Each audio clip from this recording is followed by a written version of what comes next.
أعوذ بالله من الشيطان الرجيم. بسم الله الرحمن الرحيم. اللهم صل على سيدنا محمد صلى الله عليه وسلم. halkan waxaan ka salaamahayaa Soomaali meel kastoo adduunyada kaga nool yihiin. gaar ahaan waxaan sii salaamahayaa Soomaalida ogaadeen ee ku hoos jirta gumeysiga midowga Itoobiya. waxaan si gaar ah u sii salaamahayaa xubnaha jabhadda wadaniga xoreynta ogaadeen. salaanteeda islaamka xaqa ah kadib maanta waxa weeyaan waa sideedii bishii toddobaad sanadii 2021 codkaygan maanta waa xidhiidhkii taxanaha ahaa, balse codkan waxaan rabaa inaan ugu magac daro fariimo gaar ah ama fariin gaar ah oo ku socota Soomaalida ogaanaya meel kasta joogto.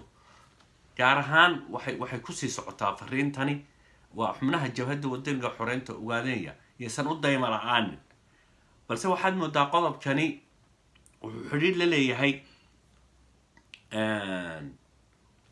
taxanaheennii aynu horay usoo qabsanay ahaa casharadeenna horay u socday ahaa Soomaalida ogaadeenaya maxaa deeqa. Soomaalida ogaadeenaya waxaa deeqa xorriyad. mar hadduu xorriyad deeqo maxaa kala jari jiray halgamadii horay usoo jiray Soomaalida ogaadeenaya aynu nidhi jabhadda halgankan eega ugu dambeeya jabhadda wadaniga xoreynta ogaadeenaya waa ku guuleystay xididadii afarta ahaa ee gumeysiga waraabinayay aynu horay usoo sharaxnay. waxaa marka aynu qaadatay waqti dheer aynu qodobo siyaabo fara badan iyo maalmo fara badan uga hadlaynay qodobkii ahaa tayaxumada. marka kan codkani waa mid gaar ah oo aan rabaa inaan ku ifiyo tayaxumadu wax ka dhalan kara. macnaha waxaan sharaxaynaa tayaxumada macnaha ah baynu muddo dheer soo sharaxaynay. marka qodobkan waxaan balyar ifinaynaa tayaxumada waxa ka iman kara iyo waxa kayba yimidba, yani ka iman kara kaba yimid. waxa weeyaan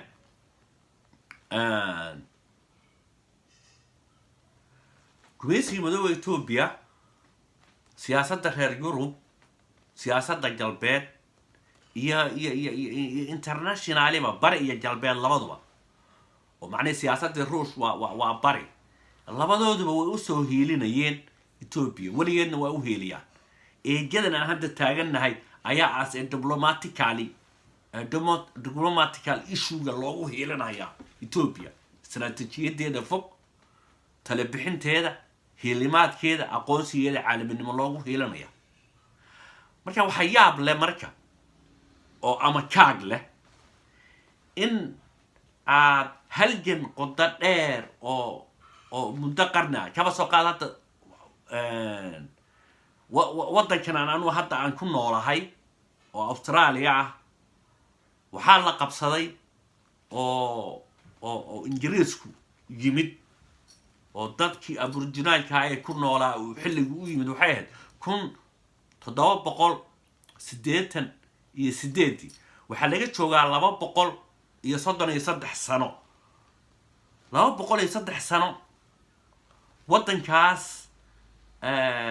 u yimid ummadaas ee qabsaday wuxuu sameeyay baan ku leeyahay isbedel sarreysa. marka ma barbar dhigahayo markii waxaan sheegay anu ma barbar dhigahayo Itoobiya gumeysiga madow iyo waddankan isma barbar dhigay, laakiin waxaan sheegahayaa 233 sano waa waqti aad u dheer. sida awgeed halgamadii sidaa u dheeraa ee Soomaalida ogaadeenaya ee soo jiray muxuu ku dambeeyay weeye maanta, maxaase halis ah weeye maanta. waxaan rabnaa marka qodobkan waxaa sabab u ah inaan dhaho tayaxumadu maxaa ka dhalan kara, bal si fiican ugu faraysta oo aniga oo codkayga soo ururinaya oo isku dayahay bal sidii aan usoo gaabin lahaa ayaa waxay tahay markii aragtidu gaabato halgamaaguna uu isku bedelo siyaasi culeysyada gumaysiga diblomaasiyadiisa iyo hay-adihiisa intelligencega dhibaatooyinka ka imanaya faraha badan xubnihii jabhaddu waxaa ku dhacahaya the kind of cudurrada gumaysigu abuuray baa ku dhacahaya oo aad u fara badan noocyo fara badan leh lalahaa been cabsi dhibaatooyin is-aaminaad la-aan ya xaqiraad uu xaqiro saaxiibkiisii halgan macnii waa cudurro aana soo koobi karin oo aad u fara badan oon horay aan awal horeba aan uga hadalnay on youtube-kayga ama aan soo geliya ama aynu ka hadalnay sidaa awgeed cudurraha ka dhalanaya marka cudurradaa marka waxaan wadno markii la isku daro tayaxumadii soomaalida ogaadeeya iyo jabhadda wadaniga xoreynta ogaadeeya ayaynu haynay aynu sharaxaynay aynu soo bandhigaynay sidaa awgeed tayaxumadu cudurrada ka dhashay iyo waxyaabaha ay sababay ee ka yimid baan waxaan isku ifanaynaa markii halganku jabhadda wadaniga xoreynta ogaadeeya asaaskiisu ahaa 84 balse uu ahaa halgan qor isu soo dhiib ahaa oo soo taxnaa ya 91 ama 91 markii siyaasadii Eritrea Liberation Front TPLF booska laga saarahayay Mengistu Haile Mariam xilligii saacaas dhammaanahayay shirkii ka dhacay London jabhadda wadaniga xoreynta ogaadeeya way jirtay balse bisaylkeeda siyaasadeed ayaa waxay noqotay imaginationkii iyo documentiga ay haysataa wuxuu noqday Soomaali sida awgeed meesha ayada ah TPLF iyo ELF iyo oo xilliga ayada marka boardka laga jafahayay qoomiyadaha axmaarada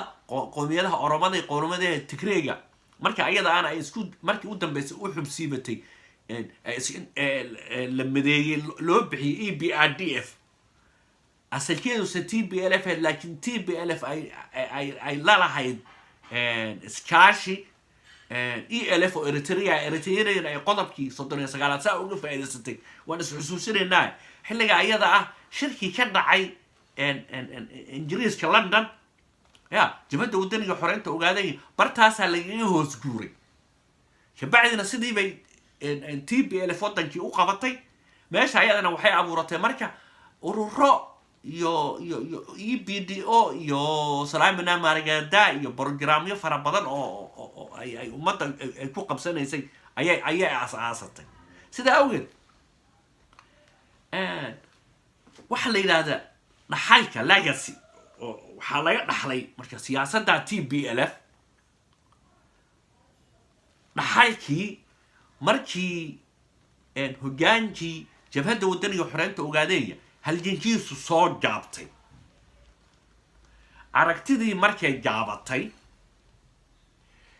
natiijadeedii ka dhalatay waa tan eegi inoo muuqata marka maxaad ku sheegaysaa sifee markii la yiraahdo cadee maxay tahay tan inoo muuqata maxaad ka wadaa markii la yiraahdo waxaan ka wadaa tan inoo muuqata waxay tahay TPLF waynu isku ogeen jabhadduna waxay samaysanaysay ciidankeedii wadaniga iyo asaas bay samaysatay bulshadeedii bay kicisay hay-adaheedii iyo samaysatay waqti bay u heshay inay nidaam bay dhisatay doorashay samaysay 85% way ku guuleysatay waa taaynu ogeen wey markii arrintaasi dhalatay ya had cad bay TPLF ku shabaxday meesha ayada marka waxay tahay tayaxumadaydu war shalayto tii ahayd Soomaanta ma aha marka say u dhici kartaa marka in xubin ama jabhad dastuuri oo gobonimo doon oo waxa deeqa ay xurriyad tahay ya inay la yimaadaan waxaan u xusuusinaynaa barnaamij Etoobiyaanimo waxaan nahay xisbi kamid Ethiopia ya sidaas awgeed doorashaan gelinaa dadkii inay dhahaan marka waxaan u turaynaa Manchester iyo caruurtii ya xafariya aan jirin meeshaas ay ka bilaabato weeyaan waxa aan sheegayeen ifinayaan leeyahay wataas see marka see tayo xumadu waa aragti la'aanta ee xubnaha jabhadda waddanka xoreynta ogaadeeya ay arinta noocaas ah waa shay xaqan waa lagu adimayaa oo shayga xaqa waxa inoo tilmaamaysaa eebahan weyne wuxuu ina siiyay qur'aan kariima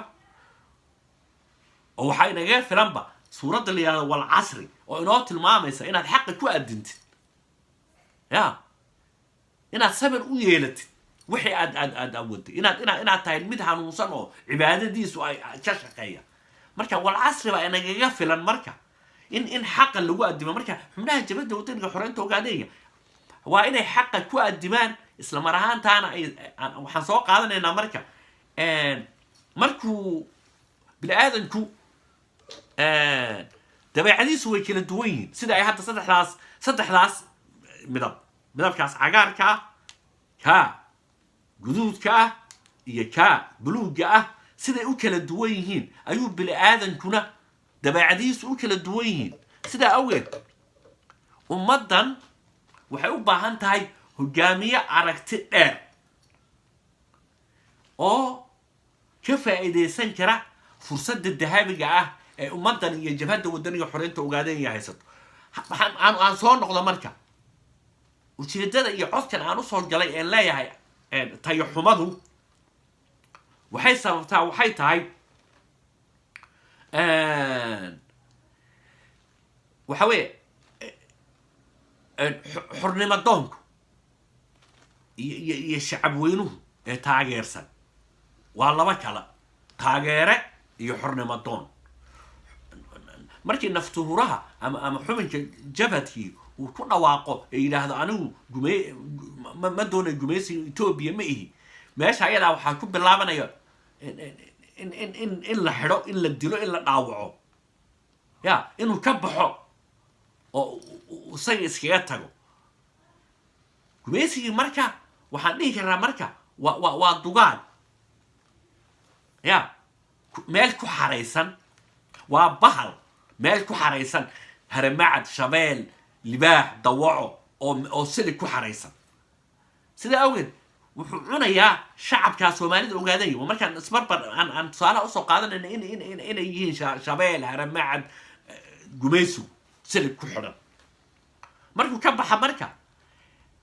waxaan tusaalahan usoo qaadanayaa waxay tahay marka gumaysigii sidaas ahaa ee siliga ku xidhnaa ayaa jabhaddii waddanka xoreynta ogaadeeya hogaankii aragtidii jaamnaa wuu ku soo xarooday meesha marka wuxuu gumaysigu u yaqaanaa kii 1995 soo galay inuu ka isyaanaysan yahay kii soo galay 2018 ee isa soo dhiibay macni aan leeyahay uu soo dhiibay markaan leeyahay waxaan ka wadaa ka yimid macni 1900 aragti jaamnadii 1900 sanadii 2013 uu isa soo dhiibay oo macni ka qancay inuu halgankii socon waayo oo ina xabadan ay shaqeyneen كان مقعد مو يقنا جويسي مدوى إثيوبيا هدو 2018 soo galeen iyadana magac buu u yaqaanaa markii la soo daro waa la soo kala horeeyay waana la kala insaanisan yahay sida awgeed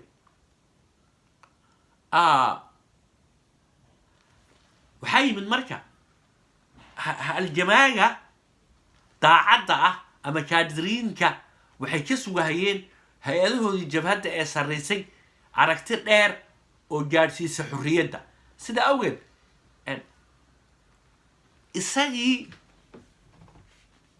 kaadirkii daacadda ahaa ama halgamaagii daacadda ahaa markii gumaysi midooba Ethiopia loo shaqadiisii buu sidiisii u wata dhagaxii buu tuurahayaa uu dhawaaqahayaa uu halgamayaa wuxuu aaminsan yahay inuu wada hadal jiro hay-adihii sareena ma hadlahayaan waxayna u hadlaynin waa xogogaal laakiin kan aan hadlaynin xogogaal ma aha sida awgeed hadhiga habeen baa la xidhahayaa isagii baa la xidhahayaa meesha waxaa la tusinayaa waxaa la yidhi doqonta usha ku dhufo agteeda hadday garan weydana bogga kaga dhufo waxaan ka wadaa oo aan leeyahay marka tayaxumadu waxay sababaysaa inay hoolaasho oo dhibaatayso halgankii sii socon lahaa oo waxay mashquuliyeen dhammaan shacabweynihii Soomaalida ogaadeen waxay ku mashquuliyeen aragtidii markay jaabato marka shakhsiga bini aadankii shayga marka uu kas u sameeyo iyo markay jarasho xumo ka tahay waa kala labo macna markay jarasho ay ka tahay waa la cafin karaa sababtoo shaygan buusan aqoon u lahayn laakiin marka uu kas u sameeyo ya dambiga uu gelayo laba jibaar mahaya aan soo noqdo marka xilligan xaadirka ah marka beeshii caalamka raggii codadka ay la tashan jireen dowladaha siyaasadda reer galbeedku ee aqoon-yahanada xididada u aasaasay Etoobiyaanka waxay cadeynayaan inay Ethiopia maanta mid isa sii haysan karta inaysan ahayn meesha iyada ana Abiy Ahmed wuu fashilmay TPLF-na istiraatiijiyadiisa iyo danaheedii ilahayd bay qabsanaysaa